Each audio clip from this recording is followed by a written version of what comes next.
बिस्मिल्लाहिर्रहमानिर्रहीम। अस्सलाम वालेकुम। आज एक नए टॉपिक के साथ हम अगेन अपनी वीडियोस में हाजिर हैं। आज का उन्वान है हम शक्ल अल्फाज। हम आवाज़ अल्फाज तो आपने बहुत दफ़ा सुने हैं। हम शक्ल आवाज़ मतलब सिमिलर लुकिंग वर्ड, जो एक जैसे वर्ड दिखाई देते हैं, उनको हम किस तरह बच्चों को इंट्रोड्यूस करवाएंगे और उसका करने का क्या तरीका है और वो कौन से वर्ड्स हैं, ये हम स्टार्ट करते हैं। इसका इंट्रोडक्शन क्या है? ऐसे अल्फाज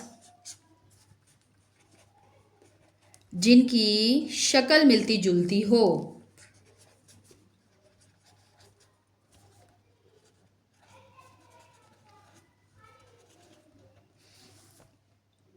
उनकी आवाज़ या मायने मुख्तलिफ हो सकते हैं। आवाज़ या मायने मुख्तलिफ हों, ठीक है। उनको हम क्या कहते हैं? हम शक्ल अल्फाज। देखने में एक जैसे लगते हैं और लेकिन उनके नुक्ते या शक्ल में थोड़ा सा फ़र्क होता है। क्या हुआ है यहाँ पे, क्या लिखना है? देखने में एक जैसे लगते हों या लगते हैं, लेकिन कहाँ पे फ़र्क है? उनके नुक्तों में या शक्ल में, बनावट में या नुक्तों में फ़र्क होता है।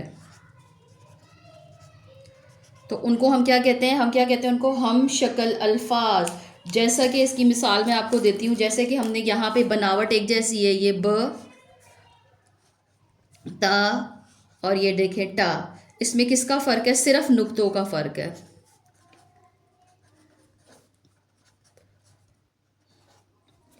इसी तरह इसका हमने जब इंट्रोडक्शन दे देना है, 2-3 दफ़ा इसको रिपीट करना है कि ऐसे अल्फाज जिनकी शक्ल मिलती जुलती हो, आवाज़ या मायने मुख्तलिफ हों, देखने में एक जैसे लगते हो लेकिन बनावट या नुक्तों में फ़र्क हो, जैसे कि ये देखें। इसी तरह वर्ड भी हम लिख के बताएंगे। इसका हमने अब ऑब्जेक्टिव सेट करना है। तो ऑब्जेक्टिव क्या होगा कि बच्चे जो हैं वो at the end of the lesson हम शक्ल अल्फाज या हरूफ को पहचान सकें और नुक्तों की बुनियाद पर अल्फाज में फ़र्क को वाज़ेह तौर पर समझ सकें। तो स्टार्ट करते हैं हम लफ्ज़। जैसा कि अगर मैं जीम के ख़ानदान के लिखूँ तो ये पहले क्या लिख रही हूँ? जाम जाम, हाम हाम, और ये क्या आ जाएगा? खाम खाम। इसमें क्या फ़र्क है मेन? ये देखिए, इसका नुक्ता है, इसका नुक्ता है ही नहीं और इसका नुक्ता ऊपर है।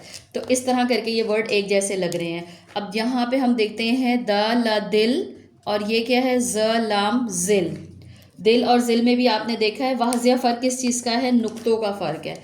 आगे अगर हम देखें राम राम, अज़ाम ज़ाम। नेक्स्ट असाल साल, अशाल शाल। इसमें भी नुक्तों का सिर्फ फ़र्क है। देखने में बिल्कुल सेम लग रहे हैं मगर नुक्ते जो हैं वो एक में नुक्ते हैं और एक में नुक्ते नहीं है। ये देखें, स्वा बरबर सबर और ज रबर रब ज़रब। नुक्ता एक इधर चला गया नीचे। नुक्तों से सिर्फ हम जो है ना सारी गेम आगे पीछे कर सकते हैं। अब यहाँ पे अगर मैं लिखूँ तो अतवालम्बलिब तोलेब, और यहाँ पे लिख दूँ अजवालमिमलम ज़ालिम। तो दोनों में सिर्फ नुक्तों का फ़र्क है और थोड़ा सा देखने में भी इसमें फ़र्क आ रहा है। इधर लिख दें इल्म और इधर लिख दें गिल्म। तो आइन और गाइन का सिर्फ फ़र्क है, बाकी जो है वो देखने में बिल्कुल जो वर्ड है वो एक जैसा लग रहा है। फ़िल्म, फ लाम लिम फ़िल्म, काफ लाम मीम लम कलम। तो ये देखा, नुक्तों ने सारी जो है वो गेम बदल दी है। इसका मतलब है कि हमने जब भी कोई पढ़ रहे होते हैं हम सबक, तो हमने नुक्तों पे ख़ास जो है वो तवज्जो देनी होती है और ध्यान देना होता है।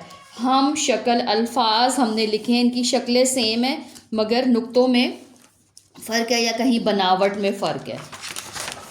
आगे स्टार्ट करते हैं। इस लेसन का इस्लामिक नॉलेज क्या होगा कि कुरान पाक को सही पढ़ने के लिए हरूफ को पहचानना ज़रूरी है। तो हम यहाँ पे जो है वो अपना इस्लामिक लिंक लिख देते हैं। कुरान पाक को सही पढ़ने के लिए हरूफ की पहचान ज़रूरी है, अदरवाइज़ ये कि हमसे मिस्टेक हो जाएंगी और फिर वो गुनाह में जो है वो कंसीडर हो जाता है। अच्छा, इसकी क्रिटिकल थिंकिंग में अगर आपको बताऊं तो हम क्या लिखेंगे? अगर नुक्ते बदल दिए जाएं तो क्या होता है? आप बच्चे से पूछें, फिर देखें वो क्या आंसर देता है। अगर नुक्ते बदल दिए जाएं तो क्या होगा। अब उसको इसमें मिसाल भी दे दें, जैसा कि यहाँ पे उसे बताएं कि यहाँ पे इल्म लिखा हुआ है और यहाँ पे ग़ल्म, तो उससे पूछे कि क्या फ़र्क आ रहा है, तो ज़ाहिर है उसको फिर बताएं कि ग़ल्म का कोई मतलब नहीं होता, यह गलत वर्ड है।